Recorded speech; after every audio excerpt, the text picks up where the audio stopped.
Hello students, today we are going to learn about the disease associated with the circulatory system. And our first disease according to NCERT is high blood pressure or hypertension. Before discussing the high blood pressure or hypertension, we should know the normal reading of blood pressure, and that is 120 by 80. What is 120? That is systolic blood pressure. Okay. And what is 80? That is diastolic blood pressure. When the heart pumps the blood, the pressure which is filled by the stagnomanometer, systole, okay, and the dropping pressure is diastole, 120 over 80. This is the normal blood pressure of an healthy adult. When continuously, I can say 2 or 3 readings, okay, in resting stage comes 140 over 90, then you should go for hypertension or high BP. ठीक है, कितनी 140 और 90 अगर reading आ रही है, एक बार की नहीं, 2-3 बार पेशेंट को बैठा के आराम से लिया है रीडिंग, उसके बाद भी 140-90 कंटिन्यूसली बनी हुई है, तब आप उसको डायग्नोस क्या करेंगे कि आपको क्या हो गया है, हाई ब्लड प्रेशर की समस्या हो गई है, हाई बीपी हो गई है. ओके, ठीक है. और एक चीज़ और है, कभी कभी जब मरीज आता है ना हॉस्पिटल, तो हॉस्पिटल के माहौल से भी घबरा जाता है और उसका बीपी क्या आता है, रेज आता है, तो उसको बोलते हैं क्या, white coat hypertension. White coat hypertension, ठीक है. तो इस चीज़ को भी याद रखना है. तो इसलिए हमेशा पेशेंट को क्या करते हैं, हम लोग रिलैक्स करते हैं, उसको थोड़ी देर बैठने देते हैं, थोड़ा बात करके उसका मूड सही कर देते हैं, तब बीपी लेते हैं, तो फिर ज़्यादा अच्छा बीपी आता है 140, तब फिर ज़्यादा अच्छा बीपी आता है. अगर उसके बाद भी अगर 140-90 बना हुआ है तो पेशेंट क्या है, हाइपरटेंशन से ग्रसित है, फिर उसके उसी हिसाब से उसका ट्रीटमेंट दिया जाएगा. ठीक है, और बताओ. ठीक है, बोलो. तो हाइपरटेंशन क्यों जो है खतरनाक है, क्यों, कैसा क्या हो जाता है. हाइपरटेंशन के तो बहुत सारे रीजन है, उसमें नहीं जाएंगे, एनसीईआरटी भी कुछ मेंशन नहीं करती है. हाइपरटेंशन खतरनाक इसलिए है कि लगातार हाई ब्लड प्रेशर आपके किडनी, आपके ब्रेन की हेल्थ को क्या करता है, अफेक्ट करता है. क्या करता है, हाई ब्लड फ्लो या ब्लड प्रेशर बोलेंगे, क्या करता है, आपकी किडनी या आपकी ब्रेन की सेल्स को डैमेज करता है. इस ऐसा ही है जैसे कि मतलब पानी का एक फोर्स कहीं पर लगातार धाड़ धाड़ धाड़ धाड़ हिट कर रहा है, तो उसमें कुछ तो चेंज आएगा, कभी तो चेंज आएगा ना. और हमारे सेल्स तो ब्रेन के बहुत डेलिकेट होते हैं, किडनी के हमारे ग्लोमेरुल्स वगैरह कितने डेलिकेट होते हैं, तो समझ रहे हो, मिलियंस में है. हाँ, तो क्या होता है, ये लगातार ब्लड प्रेशर क्या होता है, उनको चोट पहुंचाता है. ठीक है, और इस वजह से वो ऑर्गन धीरे धीरे क्या होने लगते हैं, डैमेज होते हैं. फिर उनसे एसोसिएटेड जो डिजीज होती है ना, वो आपके अंदर शो होने लगती है. किडनी डैमेज से रिलेटेड डिजीज, हार्ट से रिलेटेड डिजीज, ब्रेन से रिलेटेड डिजीज, वो सब क्या होने लगती है, शो होने लगती है. स्ट्रोक का खतरा पड़ जाता है, और भी कई सारी प्रॉब्लम्स होने लगती हैं. तो this is high BP, normal is 120/80, and hypertension with 2 or more readings come if 140 over 90, then it is hypertension. ठीक है, there are many reasons of hypertension, we can't go into that because we have only stick to the NCERT. ठीक है. Now another disease is, what is the another disease given in the this is CAD. CAD को क्या बोलते हैं, coronary artery disease.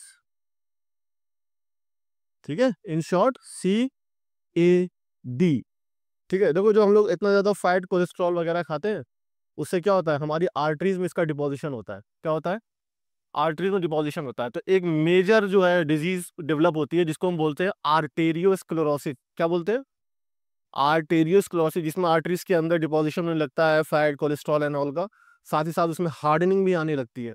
ठीक है, पर अगर ये डिपोजिशन जैसे उन आर्टरीज में हो रहा है जो हार्ट को ही सप्लाई कर रही है ब्लड, आ रही बात समझ में, then it is more likely to be said atherosclerosis. Atherosclerosis is a part of arteriosclerosis. बात समझ में आ रही मेरी. When we are going to say arteriosclerosis, then it is a major, it covers major area. When we are going to concern only about the blood supply to the heart, then we can call it atherosclerosis. ठीक है, आई बात समझ में, atherosclerosis. तो atherosclerosis क्या हो गया, is a part of arteriosclerosis. In this also the heart जो ब्लड वेसल्स होती हैं हार्ट की, उसमें क्या हो जाता है, हार्डनिंग हो जाती है, उसमें क्या होता है, कोलेस्ट्रॉल फैट का डिपोजिशन हो जाता है, पर हार्ट को क्या हो जाता है, ब्लड सप्लाई में दिक्कत होने लगती है. तो जो हार्ट की ब्लड सप्लाई में दिक्कत होती है, that is condition is known as coronary artery disease. क्यों कोरोनरी आर्टरी, क्यों, क्योंकि कोरोनरी जो ब्लड सप्लाई होती है हार्ट को वो कोरोनरी आर्टरी के थ्रू होती है और उसमें डिजीज हो रही है तो कोरोनरी आर्टरी डिजीज, ठीक है। तो that's condition is known as atherosclerosis. आगे समझ में बोलो। तो इसमें क्या है, किस किस चीज का डिपोजिशन होता है, कैल्शियम, फैट, कोलेस्ट्रॉल, ठीक है। कोलेस्ट्रॉल जैसे दो तरह के होते हैं, एलडीएल और एचडीएल, लो डेंसिटी लाइपोप्रोटीन और हाई डेंसिटी लाइपोप्रोटीन। तो कौन सा कोलेस्ट्रॉल बेकार होता है हमारे लिए, LDL, low density lipoprotein, that is also called bad cholesterol, is harmful for the human body, ठीक है। नाउ तीसरा जो आता है वो क्या आता है बेटा, अंजाइना।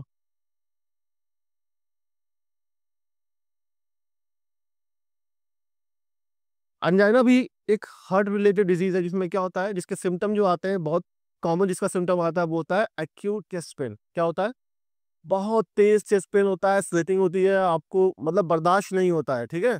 तो इस कंडीशन में क्या बोलते हैं, अंजाइना बोलते हैं। क्या बोलते हैं, अंजाइना बोलते हैं। इसमें होता क्या है, एक तरह से जो हार्ट मसल्स होती हैं उनको ऑक्सीजन सप्लाई क्या होती है, रुक सी जाती है। There is reduce oxygen supply to heart muscle which ultimately leads to angina.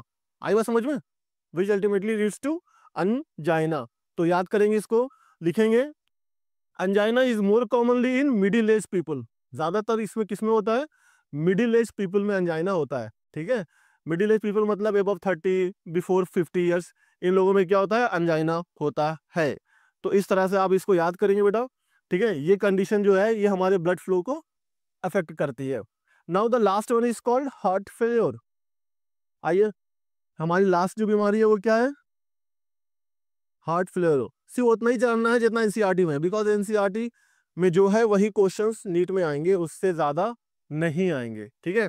Heart failure क्या होता है, हार्ट फेलियर है एक टर्म है heart failure, there is another term called cardiac arrest and there is another term called heart attack.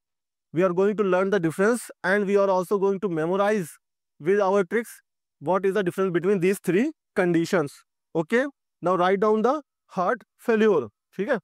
Heart failure को समझने से पहले आप ये जान लो कि जैसे कोई बच्चा अगर क्लास में पढ़ाई कर रहा है, ठीक है, वो पढ़ाई कर रहा है पर उसने इतनी पढ़ाई नहीं की कि वो उस क्लास को पास कर सके। आई बात समझ में, उसने इतनी पढ़ाई नहीं की कि वो उस क्लास को पास कर सके। तो उसने पढ़ा तो, पर इतना नहीं पढ़ा कि क्लास को वो पास कर सके। सेम कंडीशन क्या होती है, हार्ट फेलियर में होती है। हार्ट ब्लड पंप कर रहा है, यहाँ पे हार्ट फेलियर में हार्ट ब्लड पंप कर रहा है पर इतना नहीं कर रहा है जितनी बॉडी की रिक्वायरमेंट है। आई बात समझ में, हार्ट फेलियर कंप्लीटली कोलैप्स नहीं हो रहा है, heart is still functioning, still working, but not up to the mark which is necessitated by the body. हमारी बॉडी को जितनी नेसेसिटी है, जितनी नेसेसिटीज है ब्लड की, उतना ब्लड हार्ट नहीं फ्लो कर रहा है, ठीक है। And that condition is known as heart failure. क्या लिखा, हार्ट फेलियर, ठीक है। Sometime a condition is develop called congestive heart failure, CHF बोलते हैं, ठीक है। इसमें क्या होता है कि due to the enlargement of lungs, because heart is located in between the two lungs, and due to the enlargement of lungs, heart is not able to pump effectively blood to whole body which is needed by the body. Okay, तो जिसका जो reason हो गया वो क्या हो गया, एक तरह से एक्सपेंशन ऑफ लंग्स या enlargement in lungs, जिसने हार्ट को क्या कर दिया है, ठीक है, कंप्रेस कर दिया है। तो that's why the heart can't able to expand itself. This also leads to heart failure. Ultimately जो मेन बॉटम लाइन है जो हमें याद करनी है वो ये है कि हमारे शरीर को जितना ब्लड चाहिए उतना ब्लड हार्ट पंप नहीं कर पा रहा है, and that condition is known as heart failure. तो क्या तुमको ये बोला जाएगा हार्ट कंप्लीटली रुक गया है, क्या नहीं रुका है ना, heart is still functioning but not up to the mark what we are needed. Okay, जैसे कोई बच्चा क्लास में पढ़ रहा है पर इतना नहीं पढ़ रहा है कि वो क्लास पास कर पाए तो फेल हो जाता है। उसी चीज को याद कर लो यहाँ पे कि कोई हार्ट ब्लड तो पंप कर रहा है पर इतना नहीं कर रहा है कि हमारे बॉडी की जरूरतों को पूरा कर सके, and that ultimately lead to a fatal condition, and that condition is known as heart failure. Now there is another term called cardiac arrest. What is cardiac arrest? Now we are going to read another term that is cardiac arrest. What is cardiac arrest, ठीक है। तो एक बात बताओ, जब तुम किसी को जेल में डाल देते हो तो क्या वो कोई काम कर पाता है? कोई काम नहीं करता, वो अरेस्ट हो गया ना। कोई काम कर सकता है? कोई काम नहीं कर सकता। बस उसको उसी चीज को यहाँ पे तुम्हें याद करना है, उसी चीज को अपने दिमाग में यहाँ बैठाना है कि कार्डियक अरेस्ट क्या होता है, ठीक है। Simple, When you are going to arrest any person, it is not going to work anything. You just lie in the prison. Same thing here. Cardiac arrest, heart is not working. That's it. Heart stop working. Arrest को वहां से याद करके अपने दिमाग में बैठा लो. Heart stop working. That condition is called cardiac arrest. खत्म. ठीक है. हार्ट फेल्योर, डिफरेंस समझो. हार्ट फेल्योर, हार्ट पंप कर रहा है पर इतना नहीं कर रहा है कि बॉडी के नीड को पूरा किया जा सके. एक उसका एक और रीजन होता है कंजेस्टिव हार्ट फेल्योर. क्या होता है? Due to the pulmonary enlargement. That condition is known as CHF, congestive heart failure. मतलब अब हार्ट नहीं अपना काम कर पा रहा due to lungs. That condition is called congestive heart failure. Now there is another term that is called cardiac arrest. जैसे किसी को अरेस्ट कर लो तो अपना जो रोज वो काम करता है वो नहीं कर सकता, सारा काम उसका रुक जाएगा, तो उसको वहां से याद करके दिमाग में बैठा लो. कार्डियक अरेस्ट में क्या होता है? हार्ट सिंपली रुक जाता है, काम नहीं करता, हार्ट स्टॉप बीटिंग. और now there is third condition which is called heart attack. बता सकते हो हार्ट अटैक क्या होता है? क्या डिफरेंस है? हार्ट फेल्योर मैंने समझा दिया, कार्डियक अरेस्ट मैंने समझा दिया. What is heart attack? Anybody? बोलो बोलो.